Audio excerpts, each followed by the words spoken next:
तेरा पुराना यार पवन वेग आया है। अरे ये गुस्ताखी कौन कर रहा है?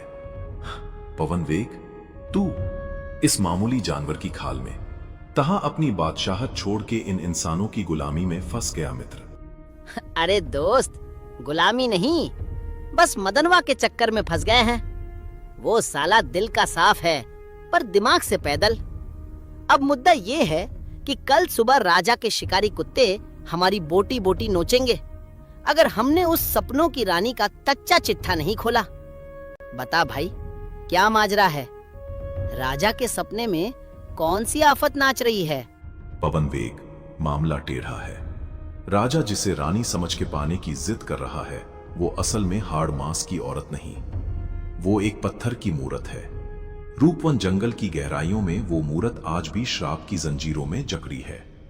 वो हर रात राजा के सीने पे चढ़ के पुकारती है, महाराज आओ और मुझे इस पत्थर की कैद से रिहा करो। तो राजा काहे अपनी सेना नहीं बेचता? काहे डरा डरा घूम रहा है? क्योंकि राजा जानता है कि वो मूरत नहीं, मौत का दरवाजा है। वहां जो गया वो वापस नहीं आया। पर तू तो पवन वेग है, तुझे जाना होगा काली गुफा के उस पार। वहां चूहा काका मिलेंगे, वही तुझे वो मंत्र देंगे जिससे उस पत्थर में जान आएगी। पर याद रखना, रास्ता खौफनाक है, कदम बहकेंगे और रूह कांपेगी। पवन वेग कभी रास्ता नहीं बदलता दोस्त। बस ये बता, राजा को क्या पट्टी पढ़ानी है? राजा को मेरी परछाई के बारे में पता नहीं चलना चाहिए, वरना वो मुझे भी टुकड़े टुकड़े करवा देगा। उसे बस इतना कहना कि तुझे ये सब दिव्य ज्ञान से मिला है। अब भाग यहां से, भोर होने वाली है।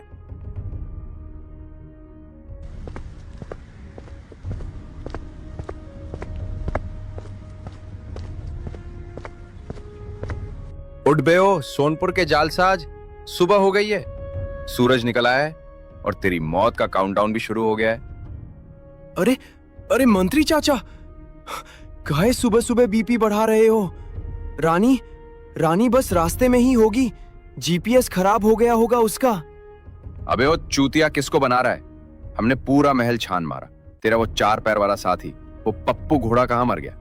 वो तो अपनी जान बचाकर रात के अंधेरे में ही रफू चक्कर हो गया है, तुझे यहाँ कुत्तों के आगे अकेला छोड़ गया। पप्पू भाग गया? नहीं मंत्री जी, आप गलत बोल रहे हैं। पप्पू मेरा भाई है, वो मुझे ऐसे मंझधार में छोड़ के नहीं जा सकता। वो जरूर सूसू करने बाहर गया होगा। सूसू करने? बेवकूफ इंसान, वो डरपोक जानवर भाग चुका है। सिपाही बता रहे हैं कि रात को किसी ने पिछला दरवाजा खुला देखा था। अब तेरा कोई सहारा नहीं है। चल अब चुपचाप दरबार में, राजा जी का पारा 7वें आसमान पे और शिकारी कुत्ते सुबह से नाश्ते का इंतजार कर रहे हैं। आज तेरी बोटी बोटी उन कुत्तों के पेट में होगी। अरे मोर मैया, पप्पू ने तो गजबे कर दिया। बोला था कि सब संभाल लेगा और खुद निकल लिया। अब हमरी हडडी का सूप बनाएंगे ये राजा के कुत्ते। हे भगवान, बचा ले इस बार। अगली बार से चोरी चकारी छोड़ के खेती करूंगा। चल अब जमीन पे लकीरें मत खींच, सीधा काल के मुंह में चल। बहुत शौक था ना सपने की रानी ढूंढने का, अब यमराज की रानी से मुलाकात होगी तेरी।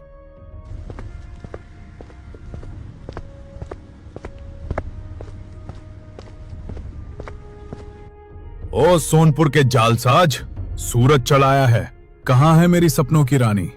अगर तूने अपनी जुबान खोली और झूठ निकला तो याद रखना, यहां से तेरी लाश ही बाहर जाएगी। महाराज धीरज रखिए। मेरा दोस्त वो जो पप्पू घोड़ा है ना, वो गया है रानी को लाने। बस आता ही होगा। थोड़ा रास्ता लंबा है ना, ट्रैफिक व्रैफिक मिल गया होगा। बस थोड़ा वेट कर लीजिए महाराज। वेट? महाराज ये हमें चूतिया बना रहा है। इसका वो डरपोक घोड़ा रात के अंधेरे में ही दुम दबा के भाग चुका है। पहरेदारों ने उसे पिछले दरवाजे से गायब होते देखा है। ये अकेला यहाँ फंस गया है और अब मनगढ़ंत कहानियां सुना रहा है। क्या भाग गया? इतना बड़ा धोखा, मेरी भावनाओं के साथ खिलवाड़ करने की जुर्रत। सैनिकों, इस मक्कार को अभी के अभी ले जाओ और सरेआम फांसी पे लटका दो। मुझे इसकी शक्ल दोबारा नहीं देखनी। हे भगवान, ये कैसा दोस्त मिला बे?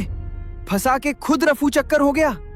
साला घास खिला खिला के पाला और ऐन मौके पे मेरी गर्दन फंसा दी। पप्पू, तूने गजबे कर दिया भाई। महाराज, अब क्या सफाई दूं? मेरी मति मारी गई थी। लालच में आके हमने आपसे झूठ बोला। मुझे अपनी गलती पे पछतावा है। आपकी हर सजा मंजूर है महाराज, चाहे फांसी चढ़ा दो या कुत्तों को खिला दो। मेरा नसीब ही फूटा था जो ऐसे दगाबाज दोस्त पे भरोसा किया। ठीक है, अपनी आखिरी गलती मान ली तूने, यही बहुत है। पर कानून तो कानून है। सैनिकों, इसे ले जाओ काल कोठरी में। अब से ठीक 1 घंटे बाद इसे फांसी के फंदे पर लटका दिया जाए। चलो बेटा मदन, अब यमराज का बुलावा आ गया है।